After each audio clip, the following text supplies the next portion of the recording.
Bonjour tout le monde et bienvenue sur Hope Kitchen. Aujourd'hui on se retrouve pour une recette mexicaine, la recette des enchiladas. C'est une super recette, c'est vraiment une recette comfort food.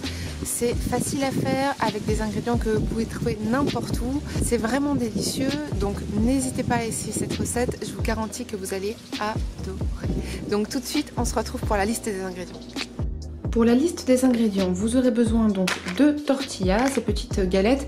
Vous pouvez choisir seulement au blé ou au maïs, mais en général pour les enchiladas, moi je vous conseille avec les mélanger au maïs parce que c'est mieux en goût, ça donne vraiment quelque chose en plus. Et en plus, voilà, c'est très courant de toute façon d'utiliser des maïs pour les enchiladas, c'est ce qui se fait en général. Pour la sauce, donc là c'est si vous choisissez de faire vous-même parce qu'en général il y a la sauce rouge, d'ailleurs ça s'appelle la sauce enchiladas. Vous pouvez décider de l'acheter toute prête. Après moi j'aime pas trop acheter les trucs tout prêts ou juste pour une sauce tomate, le pot à 3,50 pour une sauce tomate épicée, je trouve ça un peu dommage. Donc si vous voulez faire comme moi et la préparer, c'est pas très compliqué, il faudra juste une bouteille de purée de tomate, du concentré de tomate, un bouillon de légumes, de l'huile d'olive et je vais vous montrer les épices après, c'est pas grand chose, il faudra voilà, entre autres du cumin, du paprika, de l'origan, très facile. Pour les légumes qu'on va mettre dedans, moi je vais prendre des poivrons jaunes et rouges, vous pouvez mettre jaune, rouge, vert, vous pouvez en mettre voilà, autant que vous voulez, comment vous voulez. Vous pouvez aussi switcher sur d'autres légumes. Moi je vais partir sur une base de poivrons de façon assez classique avec de l'oignon rouge, un peu d'ail et une belle tomate. Ensuite pour la garniture, vous savez que je ne mange pas spécialement beaucoup de simili carne, mais une fois de temps en temps ça ne me dérange pas.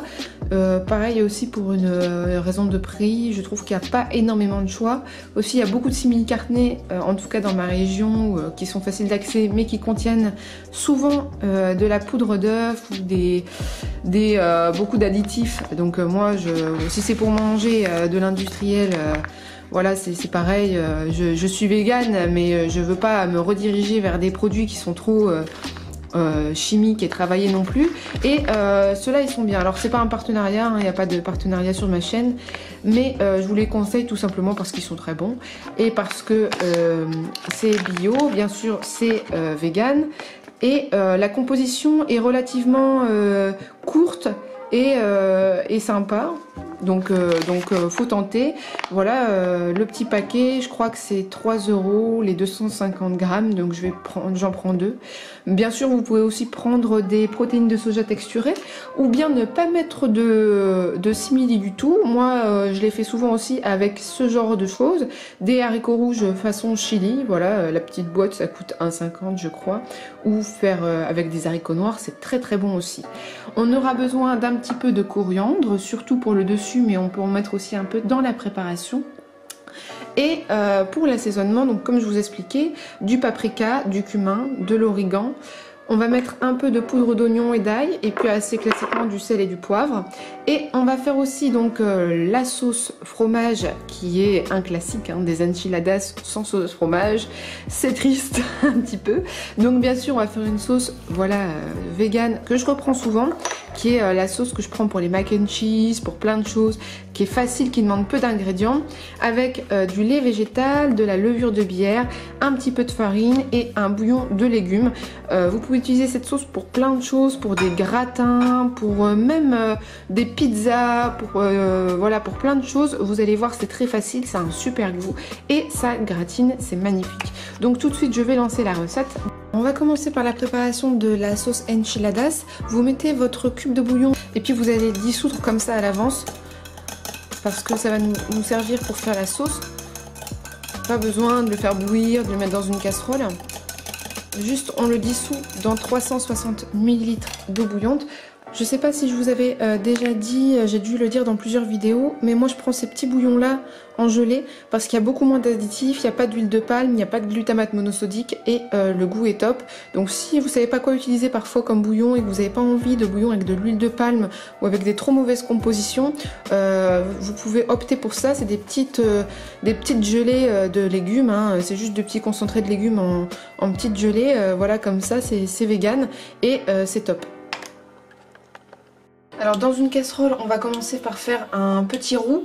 Donc vous allez mettre un temps pour temps d'huile d'olive et de farine.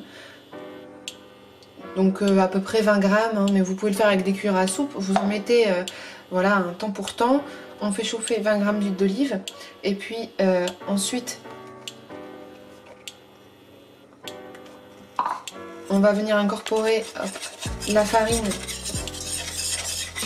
Il faut que ça absorbe comme ceci.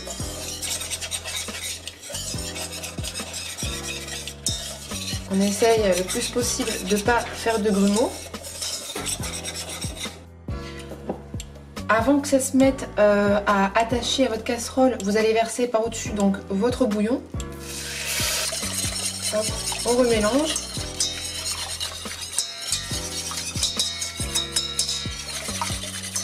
Quand ça commence à s'épaissir, on va ajouter la sauce tomate.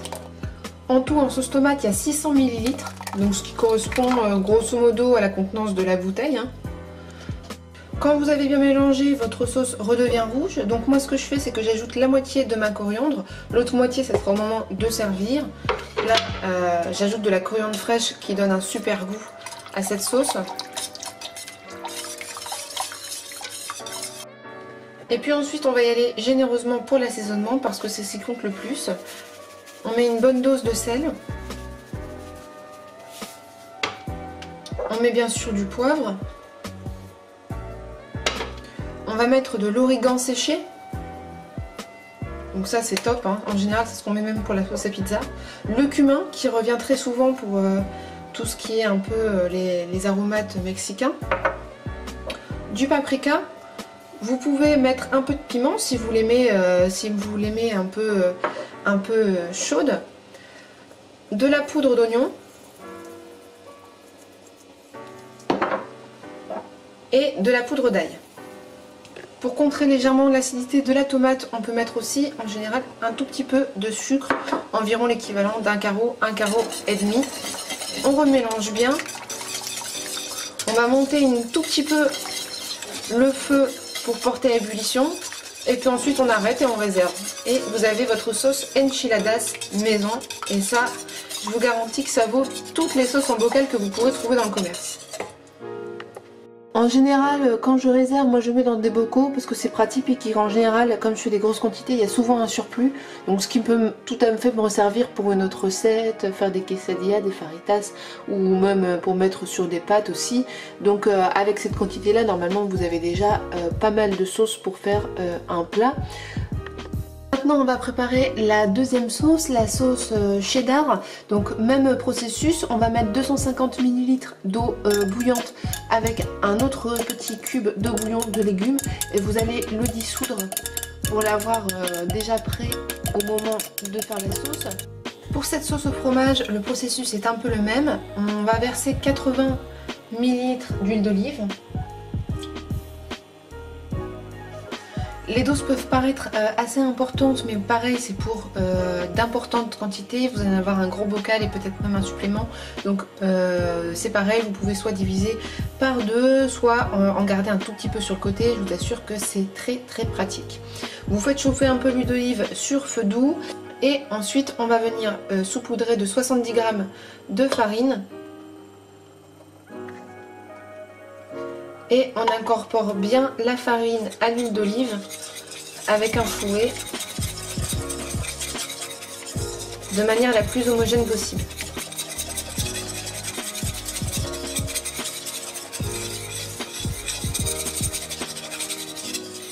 On laisse légèrement sur le feu pendant 1 minute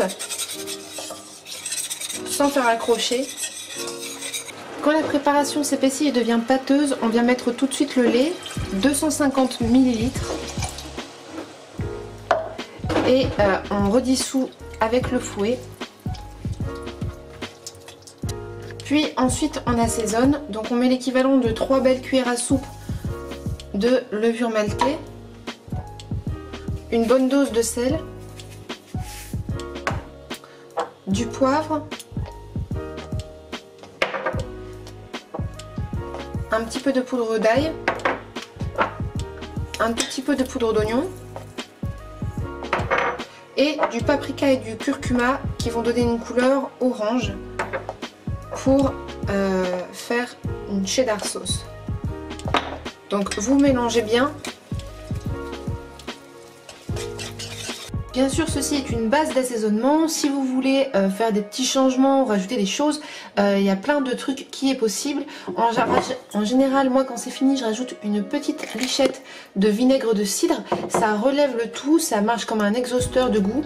Ce que vous pouvez faire aussi si vous aimez les goûts qui ont un peu plus de caractère dans le fromage, c'est ajouter un demi-verre à moutarde de vin blanc. Vous aurez une connotation qui sera plus proche, on va dire, du comté. À la fin de cette préparation, souvent je termine par un coup de mixeur plongeant pour donner vraiment une texture vraiment lisse et qui va encore plus être élastique et ressembler à du fromage. Ce n'est pas un passage obligatoire, mais ça ajoute vraiment quelque chose à la texture. Vous pouvez très bien aussi le faire au blender, c'est vous qui voyez.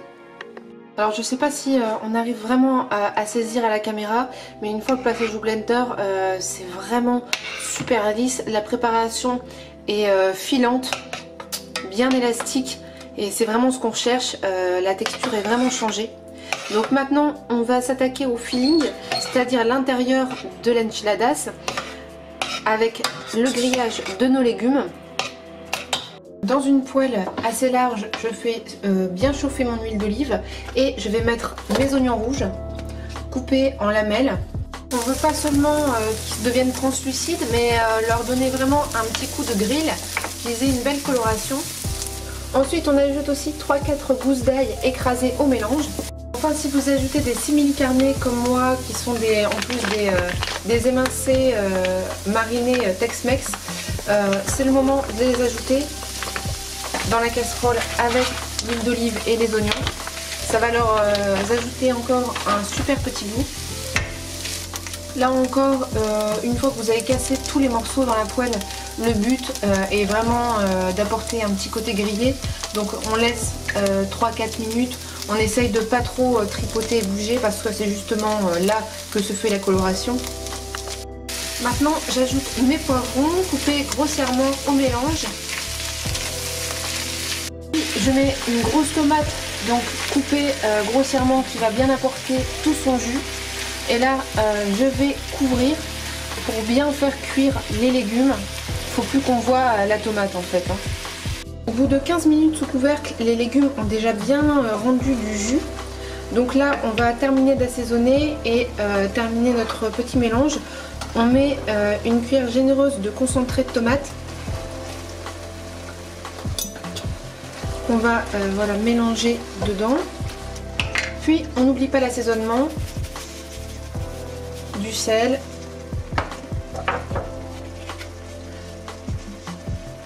du poivre, un peu de paprika,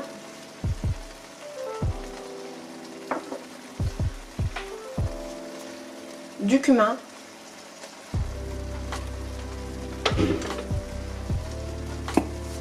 et moi personnellement je remets un petit peu d'origan.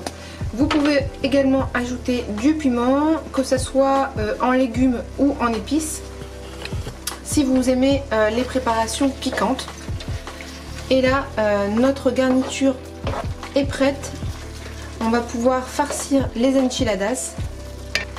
Au besoin vous pouvez mettre une petite lichette d'eau si vous pensez que c'est pas assez liquide. Et voilà notre préparation. Donc maintenant on va s'attaquer à la partie la plus drôle. On va assembler nos enchiladas dans le fond de votre plat pour aller au four, un plat gratin, n'importe quel plat. Vous disposez une couche généreuse de votre sauce enchiladas qu'on a fait plus tôt.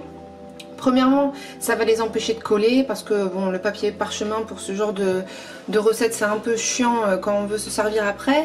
Et deuxièmement, ça va empêcher les enchiladas de devenir complètement dures et croquantes au four. Ça va les garder vraiment moelleuses, juteuses. Le mélange va rester voilà, bien humide et en sauce. On va se munir à côté de nos petites tortillas et on va les garnir avec notre farce. Petite précision pour votre sauce fromage, n'oubliez pas de la filmer pendant que vous continuez vos préparations parce que sinon après vous devez la remixer, c'est dommage. On la filme. Bien sûr, avant de commencer, je préchauffe mon four à 190 degrés. Maintenant, je me munis d'une assiette où je mets une tortilla. Je vais mettre voilà, au centre un petit peu de mon mélange de simili, poivron, oignon rouge. Bon, alors on essaye, même si on a envie d'être généreux, on essaye voilà, de ne pas en mettre trop. Parce qu'après, je vous jure que pour la fermer, c'est galère et ça déborde de partout. On met aussi voilà, une dose de fromage végétal sur le dessus. Pas besoin que ça soit très parfait de toute façon puisque la galette, je vous rappelle qu'on va la refermer. Voilà. Et ensuite, vous roulez ça comme ça. Hop. Légèrement serré. Et on va toutes les faire comme ça pour les disposer dans notre plat. Donc c'est rien de compliqué, il suffit juste de les rouler sur eux-mêmes. Hein.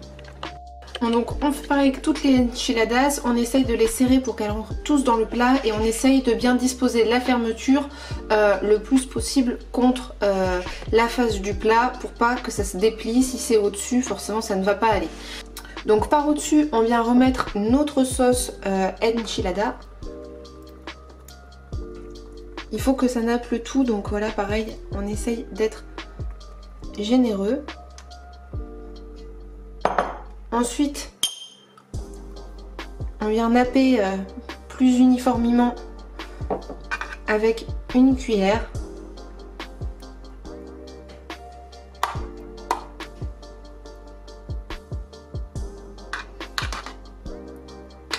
Voilà. Et on termine par une couche de fromage par au-dessus pour faire gratiner au four. Voilà, on essaye d'étaler comme on peut et on passe au four pour environ 15-20 minutes, juste le temps que ça gratine puisque tout le reste est cuit. Ce fromage, je vous conseille vraiment de l'essayer, il est super en goût, vous allez être très surpris, c'est vraiment génial. Ça évite d'acheter des paquets de fromage végétalien râpé qui sont difficilement trouvables à part peut-être dans les magasins bio des villes. Et pour ma part, je trouve encore que le prix est exorbitant et parfois je suis un peu dubitative sur les listes à rallonge d'ingrédients. Donc c'est une recette qui peut servir à beaucoup de choses et qui permet de gratiner pas mal de plats avec des petits ingrédients que vous pouvez trouver beaucoup plus facilement. Donc c'est parti pour le four. Quand ça sort du four, c'est superbe. Alors moi, j'ai pas poussé le gratinage à fond, mais vous voyez que ça a déjà une belle coloration. L'intérieur est fondant, le dessus est gratiné. Si vous voulez, vous pouvez le laisser encore plus. Le top du top, c'est de le servir avec un peu d'avocat, de citron et de coriandre. Vous avez là un plat qui peut vous durer voilà, pour le midi et le soir, qui peut facilement être congelé ou emporté au travail. Franchement, c'est succulent et pas forcément très compliqué. J'espère que vous avez kiffé en tout cas cette recette, que vous m'en direz des nouvelles. Franchement pour l'été c'est un must, moi j'adore manger mexicain, c'est super bon, c'est très sain. J'espère que vous avez apprécié, n'hésitez pas à me laisser vos impressions dans les commentaires et je vous dis à bientôt sur Home Kitchen.